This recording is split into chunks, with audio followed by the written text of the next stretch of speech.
अनंत सागर की लहरों के किनारे जहां समय स्वयं शीश नवाता है, जहां पत्थर नहीं आस्था बोलती है, जहां हर विध्वंस के बाद पुनर्जन्म हुआ है, वहां स्थित है सोमनाथ मंदिर। आज समय की इस दहलीज पर खड़े होकर हम 1000 वर्षों की यात्रा को नमन करते हैं। ऋग्वेद के खिल सूक्त में यत्र सोमेश्वर देव यत्र प्राची सरस्वती तत्र माम कृतम क्रुधि इंद्रायेन्द्रो परिश्रुव। ऋग्वेद के खिल सूक्त में सोमेश्वर और प्रभास में जो वैदिक सरस्वती है उनका सबसे पहला रेफरेंस आप देख सकते हैं। हमारे देश के 12 ज्योतिर्लिंग में शंकराचार्य ने जिसको प्रथम गिनाया है, ऐसे सौराष्ट्र में स्थित सोमनाथ का इतिहास बहुत ही पुराना है। स्कंद पुराण के जो उल्लेख हैं उसमें कहा गया है कि यहाँ दक्ष प्रजापति के शाप के बाद चंद्रमा ने हजारों साल तक तपस्या करके अपने शाप का निवारण किया था और तभी से लेके आज तक ये स्थान पर ज्योतिर्लिंग की स्थापना हुई है। सौराष्ट्र देशे विशदेतिरम्ये ज्योतिर्मयं चंद्रकलावंतसं भक्ति प्रदानाय कृपावतीर्णं तम सोमनाथम शरणम प्रपद्ये। सौराष्ट्र देश में जो अत्यंत रमणीय है, स्वच्छ है, चंद्रमा की कलाओं से सुशोभित है, भक्ति को प्रदान करने के लिए कृपा पूर्वक जो अवतीर्ण हुए हैं, उन ज्योतिर्लिंग स्वरूप भगवान सोमनाथ की शरण में लेता हूं। स्वागत है आप सभी का डीडी न्यूज पर। एक भारत श्रेष्ठ भारत के इस खास कार्यक्रम में मैं हूं आपके साथ मनीष बाजपेयी।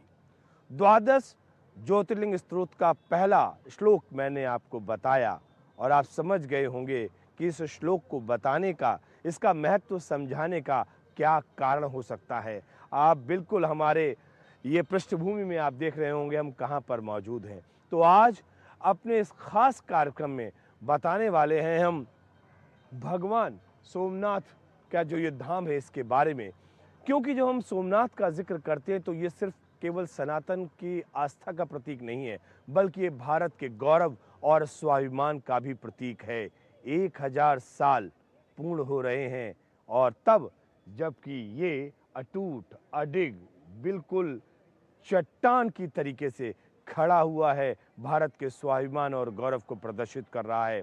अपने इस खास कार्यक्रम में पूरी कहानी होगी, कई बातें होंगी और किस तरीके से यहाँ पर हमने देखा है कि न जाने कितने आक्रांता आए हैं और उन्होंने आक्रमण किया है, लेकिन भगवान सोमनाथ आज भी विराजमान है। तो चलिए शुरू करते हैं अपनी श्रृंखला यहाँ पर।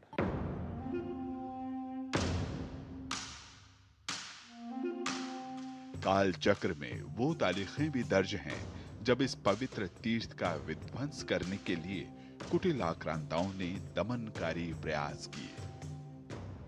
ऐसा पहला प्रयास हुआ आज से ठीक 1000 साल पहले। साल था 1026। महमूद गजनवी ने इस तीर्थ पर बर्बरता की थी। न सिर्फ मंदिर को तोड़ा बल्कि पावन शिवलिंग को खंडित किया। यहां तक कि उसके खंड को मस्जिद के फर्श में लगा दिया गया ताकि आने जाने वाले लोगों के पैरों तले सनातनी आस्था को रौंदा जाए। यह सिलसिला यहीं नहीं रुका। आने वाले दौर में बर्बरता का चेहरा बदला, लेकिन दमनकारी सोच वही रही। फिर चाहे वो अलाउद्दीन खिलजी हो या सुल्तान मुजफ्फर, महमूद बेगड़ा हो या औरंगजेब,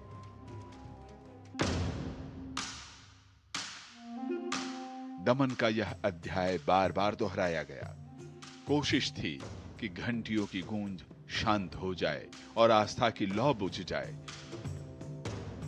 आज जब मैं सोमनाथ मंदिर के इस प्रांगण में, इस परिसर में मौजूद हूं, तो समय का वो पूरा कालखंड हमारे मन मस्तिष्क में, हमारी आंखों के सामने एकदम तरोताजा हो रहा है। और उसकी वजह ये है कि 1026 में जिस मानसिकता के साथ महमूद गजनवी ने पहली बार यहाँ पर आक्रमण किया था, इसको खंडित करने का प्रयास किया था, और उसके बाद में एक पूरी की पूरी श्रृंखला है। अगर हम आंकड़ों पर नजर डालें तो लगभग 17 बार से ज्यादा यहाँ पर हमले हुए हैं और इसको खत्म करने का प्रयास किया गया। दिल्ली में की सल्तनत की बात करें, चाहे खिलजी हो चाहे औरंगजेब हो, उन सभी ने यहाँ पर आक्रमण किया और उसके बाद में इसको खत्म करने का प्रयास किया। लेकिन सनातन की आस्था का ये प्रतीक आज भी उसी वैभव और शान के साथ में खड़ा हुआ है जो कभी अतीत में हुआ करता था। और वो शासक, वो मुगल आक्रांता इस समय इतिहास के पन्नों में सिर्फ और सिर्फ एक लाइन में दर्ज हो गए हैं।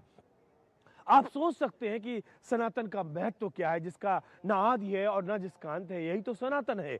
और अगर आज इस मंदिर को, इस भव्य मंदिर को आप इस स्वरूप में देख रहे हैं तो इसका श्रेय जाता है भारत के प्रथम गृह मंत्री, उप प्रधानमंत्री सरदार वल्लभ भाई पटेल को, उनकी दृढ़ इच्छा शक्ति को, उनके संकल्प को। क्योंकि जो वादा उन्होंने 1947 में किया, उसको उन्होंने सिर्फ वादा नहीं किया बल्कि उसको उन्होंने पूरा करके दिखाया। दिसंबर 1955 में भारत के प्रथम राष्ट्रपति राजेंद्र प्रसाद जी ने इसको राष्ट्र को समर्पित किया। दिनांक 13 नवंबर 1947 विक्रम संवत 2004 का प्रथम दिन सरदार जाम साहेब दिग्विजय सिंह, सौराष्ट्र के मुख्यमंत्री श्री उच्छंगराय ढेबर, श्री कन्हैयालाल मुंशी और काका साहब गाडगिल ने प्रभास पाटन आकर सोमनाथ के भग्न अवशेषों का दर्शन किया। आतताइयों द्वारा ध्वस्त किए गए प्रथम ज्योतिर्लिंग का विनाश देखकर सरदार का मन भर आया।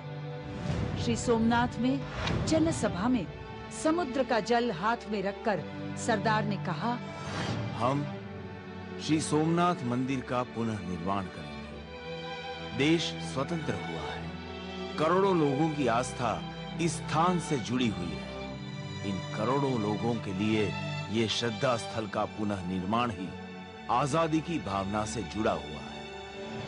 मंदिर के पुनः निर्माण के कार्य में कन्हैयालाल मुंशी ने अहम भूमिका निभाई।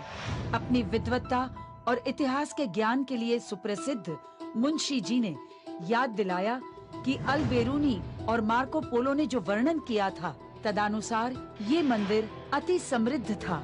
इसके निभाव के लिए 10,000 गांव थे। अभिषेक का जल गंगा से और कमल पुष्प हमेशा कश्मीर से आते थे। गर्भगृह में हीरे जवाहिरात की मूर्तियां थी। 1,000 से ज्यादा पुजारी भगवान की पूजा में रहते थे।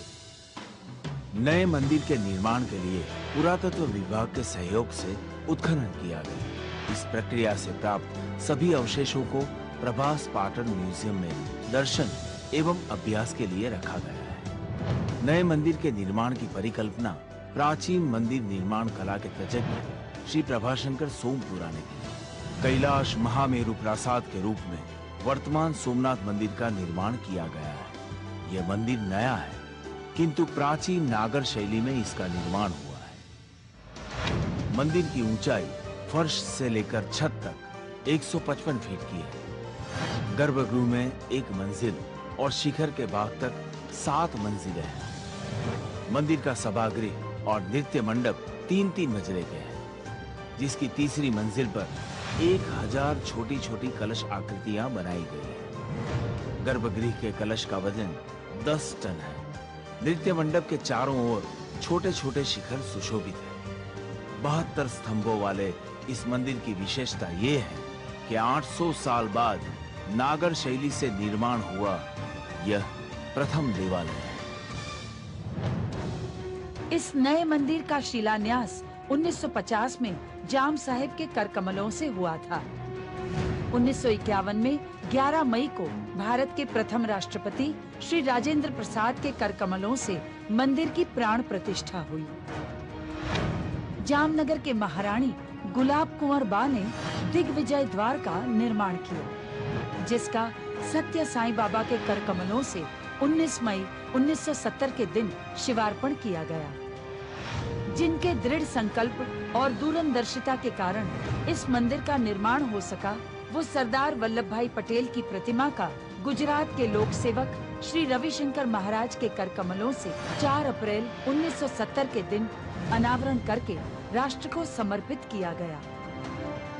सरदार वल्लभ भाई की ये प्रतिमा इसलिए अजोड़ है कि इसकी दृष्टि हर समय भगवान सोमनाथ का दर्शन करती है। भारत की स्वाधीनता के पश्चात इस मंदिर का पुनर्निर्माण का कार्य शुरू होता है और इस पुनर्निर्माण के कार्य में एक अहम योगदान सौराष्ट्र के पूर्व राजा दिग्विजय सिंह का रहा है। उनके नेतृत्व में इस मंदिर का निर्माण कार्य शुरू होता है और जैसा हम लोग सब जानते हैं कि उसके तत्पश्चात जब मंदिर का निर्माण कार्य पूर्ण होता है तो हमारे जो प्रथम राष्ट्रपति राजेंद्र प्रसाद जी हैं वो इसको राष्ट्र को समर्पित करते हैं और उसके बाद में भी लगातार इसमें कुछ न कुछ काम लगातार चलता रहता है और 1970 तक आते आते जो राजमाता रही हैं इस पूरे राजघराने की, वो अपने पति यानी कि दिग्विजय सिंह की जो पत्नी हैं, उन्होंने दिग्विजय सिंह जी की याद में यहाँ पर दिग्विजय द्वार बनवाया है और ये आपके समक्ष यहाँ पर दिख रहा है।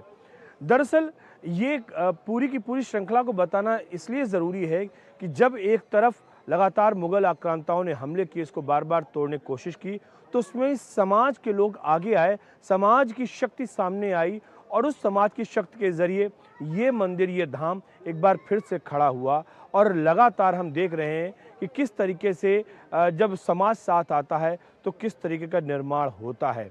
और ये आज भी बताना ज़रूरी है क्योंकि संगठन में ही शक्ति होती है। अगर साथ रहते हैं तो शक्ति बनी रहती है, साथ नहीं रहते हैं, विभक्ति हो जाती है तो शक्ति क्षीण हो जाती है। और यही आज समझना भी ज़रूरी है क्योंकि संगठन में शक्ति है और ये यहाँ से आज हमें प्रेरणा ग्रहण करनी चाहिए।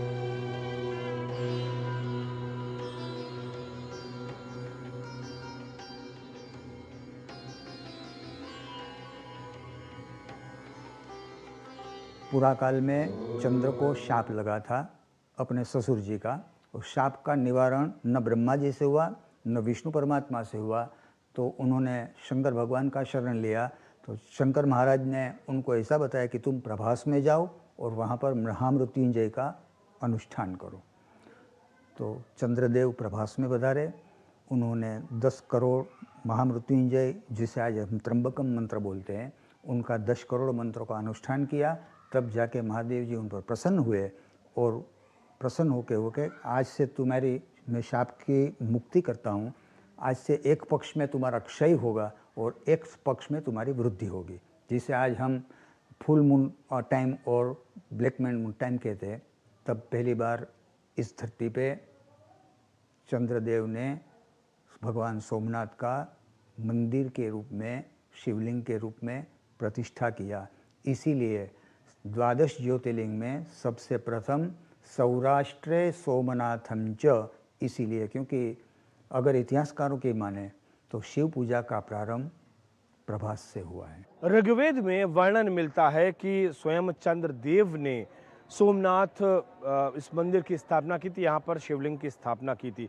दरअसल कथाओं, कहानियों और किंवदंतियों के मुताबिक चंद्रदेव ने राजा दक्ष की 27 पुत्रियों से विवाह किया, लेकिन वो एक यानी कि रोहिणी को वो बहुत चाहते थे, बहुत प्रेम करते थे, जिससे कि अन्य की उपेक्षा होने लगी। राजा दक्ष से क्रोधित हुए और उन्होंने चंद्रदेव को श्राप दिया कि उनकी तेज, उनकी कांति, उनकी चमक क्षीण होती चली जाएगी और ऐसा हुआ भी। इससे घबराए हुए चंद्रदेव भगवान शिव की शरण में पहुंचते हैं, उनकी आराधना, उनकी स्थिति, उनकी तपस्या करते हैं। भगवान शिव प्रसन्न होते हैं और उन्हें उस श्राप से मुक्ति का मार्ग बताते हैं और उन्हें मुक्ति प्रदान करते हैं।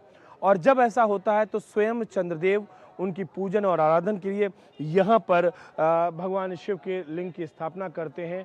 और चूंकि सोम चंद्र का ही एक दूसरा नाम है, यानी कि चंद्र को सोम भी कहते हैं, और इसलिए उनके द्वारा इस लिंग को यहाँ पर सोमनाथ कहा गया। और सोमनाथ का जिक्र 12 ज्योतिर्लिंग के पहला श्लोक जो है वो भी यही है, सौराष्ट्र देशे विशदेत रम्ये।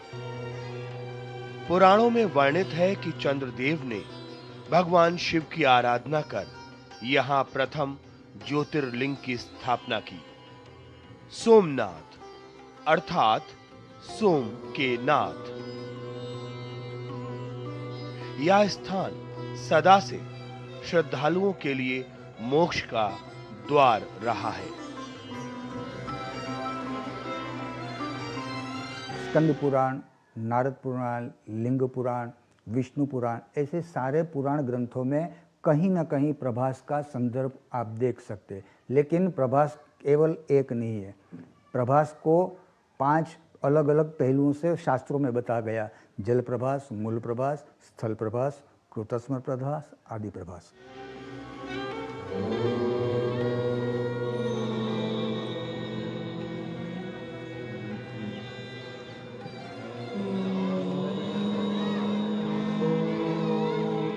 यहाँ पे भगवान सोमनाथ जी का सुबह 6 बजे मंदिर खुलता है। 6 बजे भगवान की सबसे पहले प्रातः पूजन होता है। प्रातः पूजन में भगवान का पंचामृत आदि द्रव्यों से भगवान को स्नान होता है और साथ में 6:30 बजे भगवान का श्रृंगार होता है और 7 बजे भगवान की आरती का प्रारंभ होता है।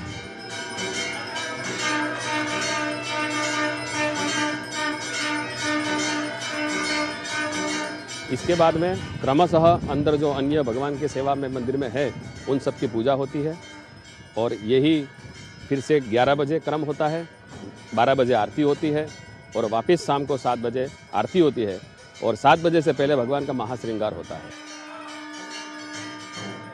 प्रातः काल से लेकर देर रात तक यहाँ पर कई वैदिक परंपराओं का पालन किया जाता है, पूजन कांड से लेकर कर्म कांड तक। और इस समय हमारे सामने एक परंपरा का पालन किया जा रहा है, ये है ध्वज बदलने की प्रक्रिया, जो कि भगवान सोमनाथ धाम के शीर्ष में जो ध्वज लगा हुआ है उसको बदलने की प्रक्रिया इस समय यहाँ पर हो रही है।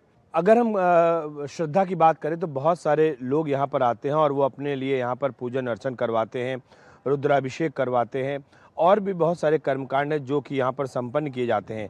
लेकिन बहुत सारे भक्तजनों की ये इच्छा होती है, आकांक्षा होती है कि यहाँ पर जो ध्वज लहरा रहा है उसको उन्हें प्रदान किया जाए। तो यहाँ पर एक निश्चित शुल्क देकर यहाँ पर वो एक नया ध्वज लेकर आते हैं और वो ध्वज यहाँ पर ऊपर शीर्ष पर फहराया जाता है और उसके बाद में जो पहले वाला ध्वज होता है वो उस भक्त को प्रदान कर दिया जाता है। तो ये झंडा बदलने की प्रक्रिया यहाँ पर संपन्न हो रही है। दूसरा झंडा यहाँ पर लगा दिया गया है और पहले झंडे को उतार के और उस भक्त को दिया जाएगा जिसने इच्छा जाहिर की थी। कई कर्मकांड, कई रीति रिवाज, परंपराओं का यहाँ पर निर्वहन किया जाता है और ध्वज बदलने की बात जैसे हमने आपसे कहा कि जो भक्तगण आते हैं और उनकी इच्छा होती है तो सोमनाथ ट्रस्ट के द्वारा उनकी इच्छा को पूरा किया जाता है। कुछ जो प्रोटोकॉल्स हैं उनको ध्यान में रखते हुए और जो भी अनुशासन है उसको ध्यान में रखते हुए। तो हमारे साथ इस वक्त मुंबई से आया हुआ एक परिवार मौजूद है। ये वो लोग हैं जो लगातार नियमित तौर पर आते हैं और इनकी श्रद्धा, इनकी आस्था इनके हाथों में भी दिख रही है और इनके मन मस्तिष्क पे वो झलक भी रही है, इनके चेहरे पर वो दिख रहा है। हम इनसे ही जानते हैं कि ये जो ध्वज अभी बदला गया है जिसको इन्होंने प्राप्त किया है, इसका क्या कुछ कारण रहा है। आप अपना पहले परिचय दें और अपने बारे में बताएं, कहाँ से आए हैं आप और कब से आ रहे हैं। हम मुंबई से आए हैं। मेरा नाम भरत चंपकलाल सोलंकी है और काफ़ी टाइम से हम यहाँ पे सोमनाथ महादेव के अंदर में दर्शन के लिए आते हैं। और ध्वजा चढ़ाने का मेन उद्देश्य ऐसे रहता है कि भैया हम आए हैं, भगवान की कुछ पूजा करें, अर्चना करें और जो भी जब पहुँचते हैं तो देखते हैं कि कौन से टाइम में कौन सी पूजा वो करवा सकते हैं, कर सकते हैं, उसके हिसाब से हम पूजा करते हैं करके। जैसे यहाँ पे आप आते हो तो आपके मन की शांति रहती है और आस्था में तो यही है कि भगवान के धाम में गए तो जल्दी से जल्दी कभी उनसे दर्शन करें, उनकी पूजा करें। और जब जो कि ध्वजा के हिसाब से है हम लेके जाते हैं, हमारे घर में रखते हैं, घर के तिजोरी के पास रखते हैं, मंदिर के ऊपर रखते हैं। जैसे हम ये ध्वजा लेके जाएंगे, हमने मंदिर के ऊपर रखी हुई है।